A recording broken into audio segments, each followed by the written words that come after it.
So ngayon is may gagawin nga pala tayo. Alam nyo po ba kung anong gagawin natin? Aayusin po natin ang ating buhok. Kasi kita nyo naman sa video, di ba? Sobrang wag-wag. So aalisin ko na nga pala. So makita nyo yung final look niya. Kita nyo po yung buhok ko. Ang baho nga pala ng buhok ko.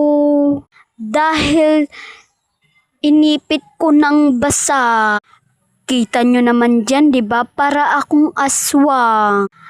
At less mataas. So ngayon is magsa-start na pala kung aayusin ang aking buhok. So parang ayaw kong aayusin ang aking buhok. Kasi sa feel ko maganda. Joke! So ngayon gaganyanin ko nga pala yung first. And second, ganyan. Gaganyanin ko na lang kahit ano na lang yan. Sige na, at least nakapag-ipit na ng buhok. So wala dapat magbabash sa akin ha. Ganyan lang po talaga ako. Alam nyo po kung saan ako namana? Sa mama ko.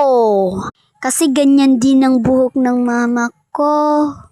So, tignan nyo naman, di ba? Ganyan talaga yan. So, yan na pala yung final look. Maganda ba? I-rate nyo 10/10.